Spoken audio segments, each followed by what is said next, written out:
Zealand to express the sorrow of our entire nation following the monstrous terror attacks at two mosques. These sacred places of worship were turned into scenes of evil killing. You've all been seeing what went on. It's a horrible, horrible thing. I told the Prime Minister that the United States is with them all the way, 100%, whatever they need, we will be there. New Zealand has been a great friend and partner for many years. Our relationship has never been better, and what they're going through is absolutely terrible. So our hearts are with them and whatever we can do. We're grateful to be joined today by the Vice President. Thank you very much, Mike, for being here. Members of my cabinet, devoted public servants, and angel parents, very important people to me and to a lot of other people. I want to thank you all for being here. Thank you so much for being here. We appreciate it. Thank you. Gone through a lot. As we take action to restore our national sovereignty and defend this nation from criminal cartels, human traffickers, and drug smugglers, crime of all kinds coming through our southern border and other places, but this is the place. This is the place we have the biggest problem by far. And I want to also compliment the incredible people at Border Patrol and ICE and law enforcement for the job they've done.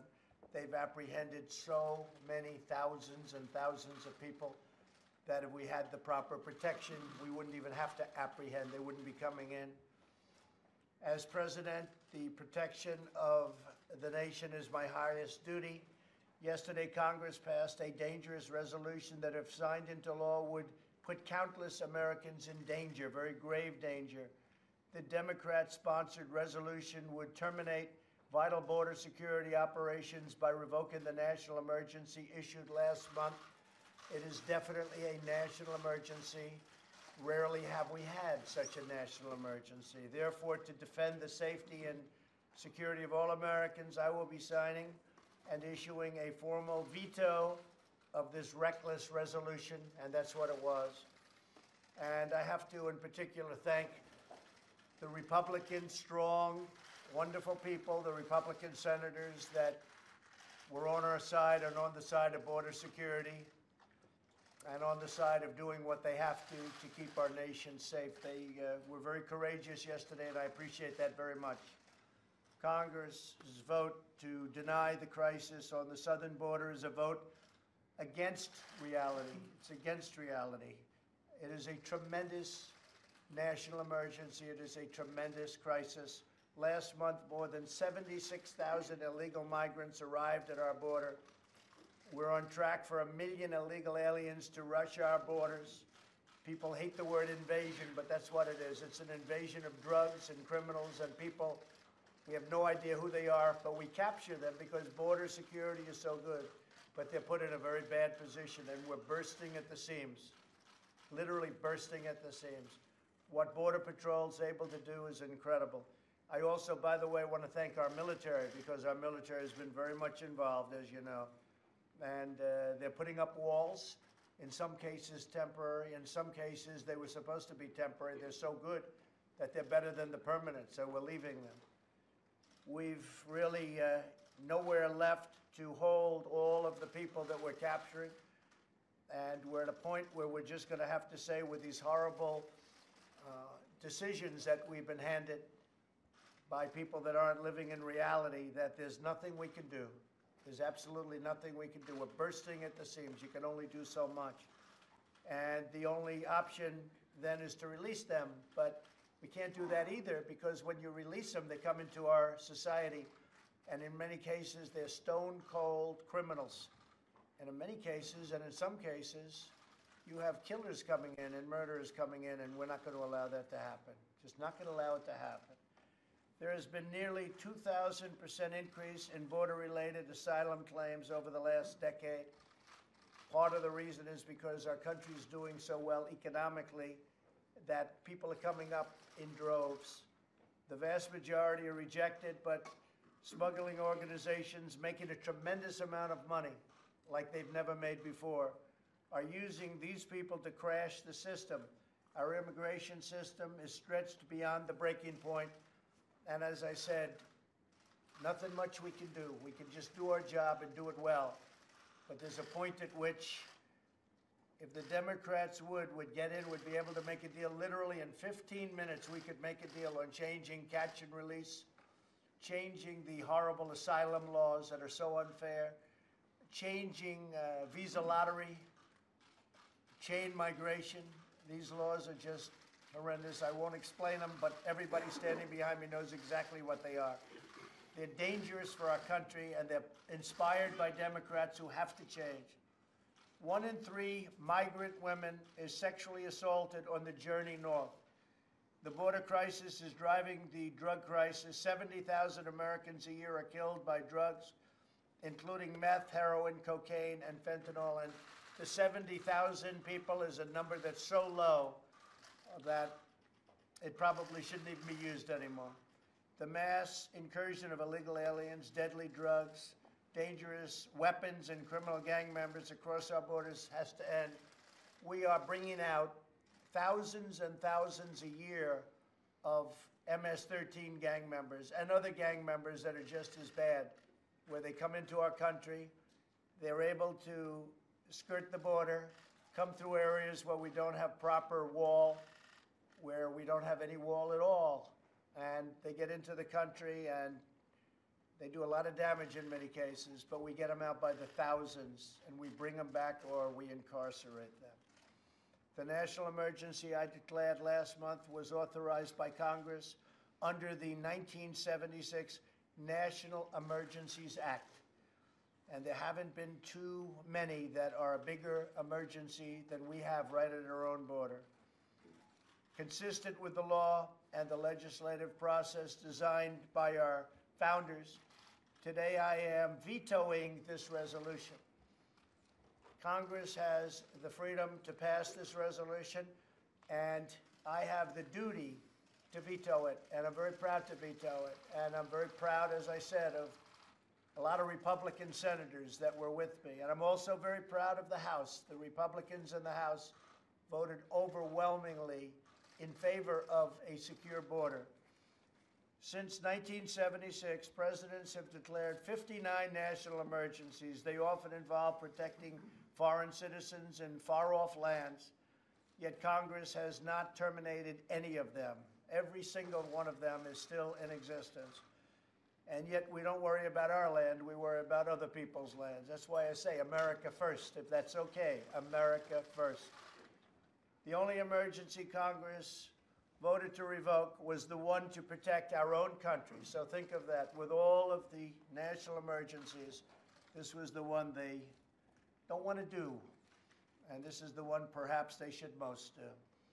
We're joined today by many brave law enforcement officers, including sheriffs and just people that have been just tremendous backers of law and order, which we have to have. We're also joined by friends of mine, Marianne Mendoza, Kent Terry, Laura Wilkerson, Sabine Durden, and Steve Ronbeck. And I'm going to ask Steve to say a few words, and I'm going to ask some of the folks behind me to say also a few words as to the importance of what we're doing. There's nothing more important. As I said, I was elected on by a very, very great group of American people, millions and millions of people, because they want security for our country, and that's what we're going to have. I'd like to ask Secretary Nielsen to say a few words, and then Attorney General Bill Barr, and then I'd like to go to some of the folks behind me, and perhaps you'd have something to say, and then we're going to sign something that's going to give us safety at our border. Secretary? Sir, I just want to thank you and the Vice President for your leadership and your constant support of the brave men and women, not only represented behind you on the very front lines of our country, but of CBP and ICE. The fact that this is an emergency is undeniable. We have not seen this type of flow. As you know, it's predominantly families and children, which means that there's a very unique and dangerous humanitarian crisis at hand, in addition to the security that you just described in your remarks. So we have a duty to know who comes in our country, and we have a duty to ensure that the flow is safe and orderly. That's what you've attempted to do. That's what you've demanded that Congress do. And I just, again, ask Congress to please pay attention. We've given you the facts. The system is breaking. Security is risk, and the very humanitarian protections that we hold dear in this country are at risk in terms of our ability to provide those to vulnerable populations. So, Mr. President, thank you always for your leadership and great support. Thank you very much. Thank you. Bill? Mr. President, your declaration of an emergency on the southern border was clearly authorized under the law and consistent with past precedent. As you said, the National Emergencies Act directly authorizes the President, gives broad discretionary authority to the President to identify and respond to emergent circumstances that require a decisive response. And the humanitarian and security crisis we have on the border right now is exactly the kind of emergency that presidents are permitted to address under the National Emergencies Act. As you alluded to yourself, in the past 40 years, there have been 59 emergencies declared. And many of these have dealt with political conditions in countries like Burundi, Sierra Leone, Belarus. The crisis that we're dealing with today is right on our doorstep, and it presents a real, clear, and present danger to the American people. So what you've done from a legal standpoint is solidly grounded in law, and from the standpoint of protecting the American people, it's imperative. Thank you very much, Bill. That's great. Well, you'll be defending it, and you'll defend it well. I have no doubt about that. Would anybody like to say something? Why don't we start with Mike? Well, thank you, Mr. President. I don't know that I've ever been more proud to be standing next to your desk than I am today. Thank you. To be standing with these courageous Americans and with these extraordinary angel parents. We have a crisis on our southern border. The reality is it's not only a crisis of illegal immigration, but criminal elements are coming across our border. The flow of drugs. Now, drug overdose is the #1 cause of death for Americans under the age of 55. So the crisis on our southern border is a crisis all across this nation. Add in human trafficking and all that comes with this crisis, justify the President's declaration of a national emergency. This is affecting all of the people of the United States. And today, Mr. President, with your strong support for the men and women in law enforcement, Customs and Border Protection, Homeland Security, and with I know what is your love and your heart for these angel parents, you're keeping your word by vetoing this legislation, by finding the available resources to build the wall, address this emergency, and secure our border. And I know I speak on behalf of all gathered here, and people all across this country. I say thank you for keeping your word, Mr. President. Thank you. I appreciate it.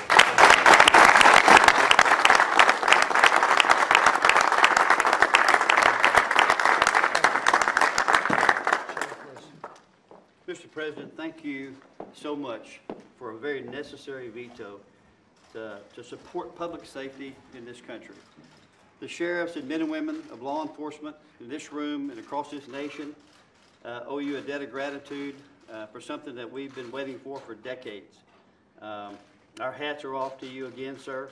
It's an honor to be here. It's an honor for sheriffs to be involved in this. And it's an honor for law enforcement as we fight the drug trade every day in this country and all the things that go along in our business and our profession from an insecure border. So again, sincerely, we thank you, sir. Thank you very much. Thank you for being there with me all the way. Sheriff, what would you like to say? Thank you. Mr. President, I can't thank you enough on behalf of America's sheriffs. As you all know, there are men and women in law enforcement across this country that are fighting the battle every single day. They are in the trenches. While we Americans only make up about 7% of the world's total population, about 68% of the world's total drugs are consumed here in the United States every year. This is not political propaganda. We have a dire crisis on our southwest border, and America's sheriffs stand behind the President of the United States 100%. He has had our back, he's had the Americans' back, and we stand behind you solidly for what you're doing here today. This is unprecedented for a president to take this type of action, and we commend you, we applaud you, and I salute you, sir. Thank you very much.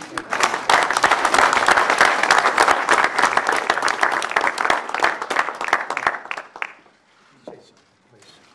What you've been through. My son was killed in 2014 by a repeat illegal alien criminal allowed to stay in this country.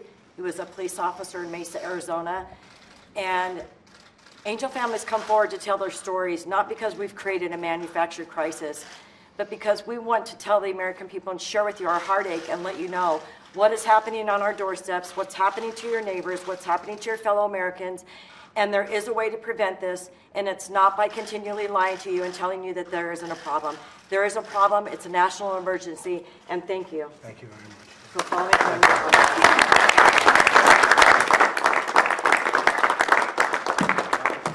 Please, go ahead, please. Mr. President, I echo the sentiments. Thank you for all the support. This has been something we're not used to for the last several years, to have this kind of support. This is what we say in Arizona is this isn't about immigration anymore. This is about drug trafficking and human trafficking into this country. If you care about human rights, you should absolutely care about border security. Human beings their rights are being violated on that border every day. And I know I speak on behalf of the Arizona Border Sheriffs that I challenge our congressmen and women and senators to come down and see firsthand what we're dealing with. See it for yourselves before you cast your vote. And you'll see that we are dealing with a crisis, and we're fighting every day alongside our federal partners, our local partners, sheriff's offices, to take care of this. So thank you, Mr. President. Thank you. Thank you. Great job. Great job. Mr. President, I've been a sheriff for 21 years, and I've been dealing with Congress for 21 years on this issue of immigration. A lot of people have listened over 21 years, but Mr. President, you are the first person who's taken action. And you have given us back our footing in law enforcement, but you've also given the American people back what they deserve, which is to be protected. And signing this today, I can't tell you how much it means to all of us in law enforcement. But importantly, Mr. President, when I hear people say, this is all manufactured, it's all this and that, no, it's not. In my county alone, one city, we have, on average, on second shift at our hospital in New Bedford, Massachusetts, 15 to 20 overdoses on second shift every day. And this is going on, that's one example that's happening all over the country. But Mr. President, you have stood up and you've taken the action. And the American people are behind you, we're behind you, and thank you and God bless you for what you're doing. Thank you, man.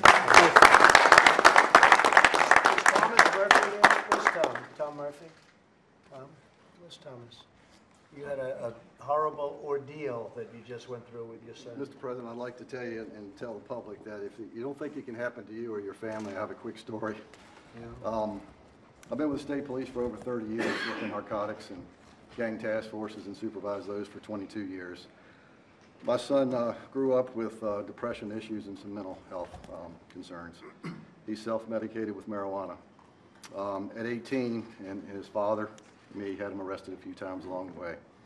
When he turned 18, he moved out the day of his birthday when he turned 18 years old because he knew Dad had rules, and one was no drugs in the house.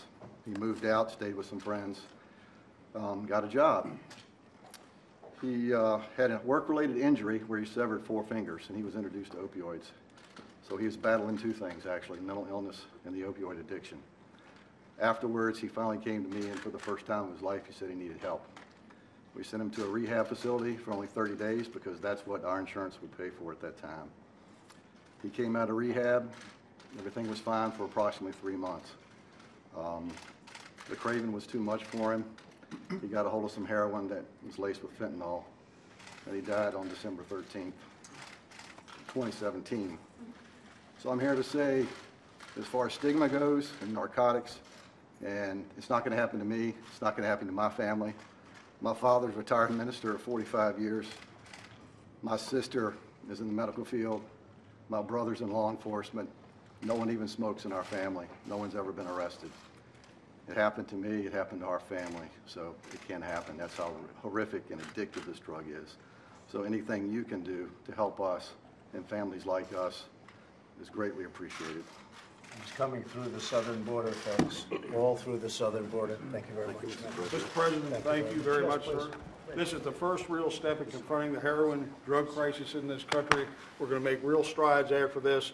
I'm the sheriff of your home of Camp David, Frederick County. Right. We suffer the same problems there, and I'm convinced without what you're doing here today, every county becomes a border county. Thank you, Mr. President. Thank you, Sheriff. Thank you.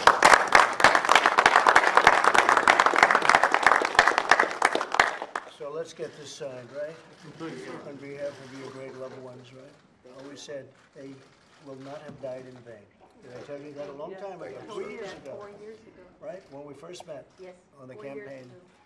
When they said, oh, Trump's not going to win.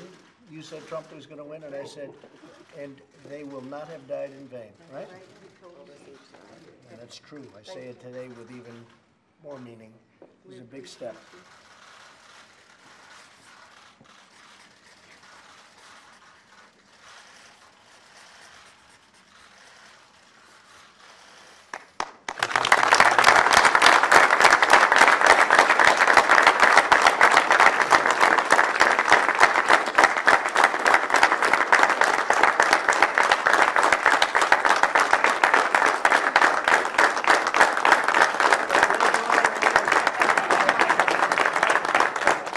Thank you very much. Thank you. That's a big step.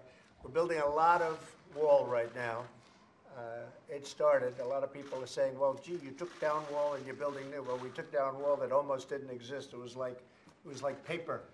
And we're replacing it with, in many cases, 30-foot bollards, and in many cases, we're replacing it with 18-foot wall.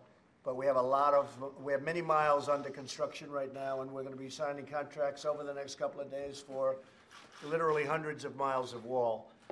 And it's being built in the right places, and it's doing the job. It's doing the job, and it's interesting. It's like a little bit like water, as we do. We did San Diego. You know, California is very interesting because they keep talking to California. We don't want wall. I see a new candidate who's in the mix. He wants to take down the walls. Try that sometime. You'll see what will happen. You'd have tens of millions of people coming in. You see, take a look at Tijuana. Take down that wall. You want to see a mess? Take down that wall. You'll see what will happen. Right now, we have thousands of people are in Tijuana trying to get in. They're not getting in. So as we build it, it gets better and better, but it gets really to a point, and they come to a point, but you can control that point. And this is serious stuff. This is, we're able to do it cheaper, better. It's better wall. It's different from what you've been watching going up. We had to take the old plans. We didn't want to stop, so we took the old plans. We didn't like it. This wall is a beautiful looking structure.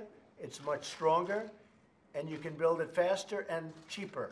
Other than that, what can I say, right?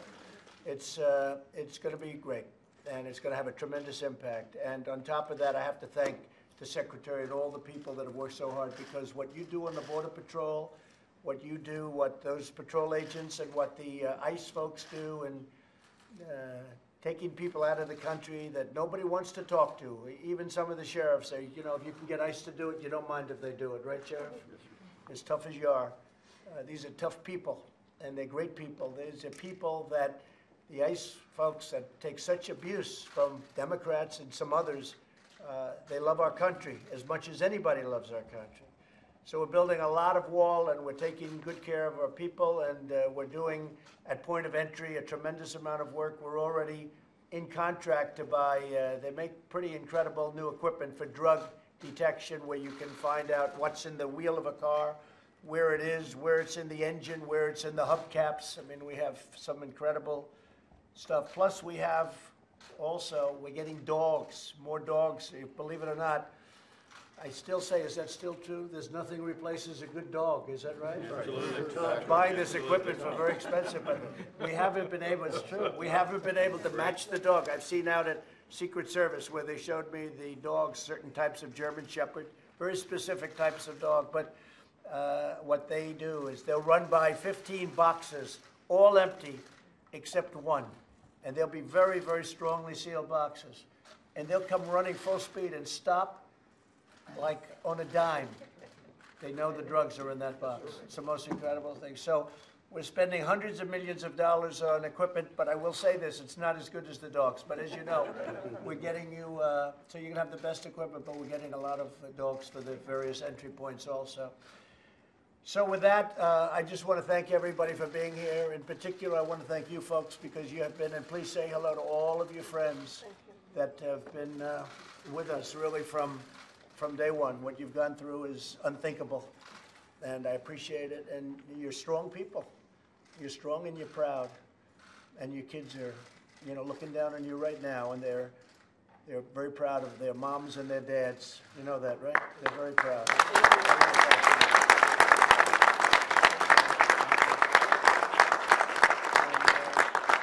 Thank you very much. And again, to those Republican senators that did what they had to do yesterday, I want to thank them. They're very special friends and very special people. And they want to see borders that are strong, where we don't allow drugs and crime and all of the problems coming into our country. Thank you all very much. Thank you. Thank you. Today, white nationalism is a rising threat around the world. I don't really. I think it's a small group of people that have very, very serious problems. I guess if you look at what happened in New Zealand, perhaps that's a case. I don't know enough about it yet. They're just learning about the person and the people involved. But it's certainly a terrible thing, terrible thing. Yes? Mr. President, some of the Republicans who voted for this resolution say they support border security but oppose executive overreach. Do you have sympathy for their position? I do. Look, they were doing what they have to do, and look, I put no pressure on anybody. I actually said I could have gotten some of them to come along. I said, I want you to vote your heart, do what you want to do. I'm not putting any pressure. I'll let them know when there's pressure, okay? And I told them that. So when I need your vote, I'm going to let you know. I didn't need the vote because we all knew it was going to be a veto. And they're not going to be able to override. It's going to go very quickly. And we have a great, as your Attorney General just said, the case is a very strong case, very powerful case. It was, I think, actually, national emergency was designed for a specific purpose like this. Absolutely. So we have a great case, and I think it's going very, I mean, ideally, they shouldn't even sue in this case. You want to know the truth. They shouldn't be suing on this case. But they will, because they always do. We want border security. We want safety. We want no drugs. We want no human trafficking. Okay? And on just one follow-up on New Zealand, the killer in this tragic incident wrote a manifesto, apparently. Did you see that? Apparently he mentioned I did your not name. see it. I did not see it. But I think it's a horrible event. It's a horrible thing. I saw it early in the morning when I looked at what was happening in New Zealand. I just spoke, as you know, to the Prime Minister. I think it's a horrible, disgraceful thing and a horrible act. Okay? Thank you all very much. Thank you.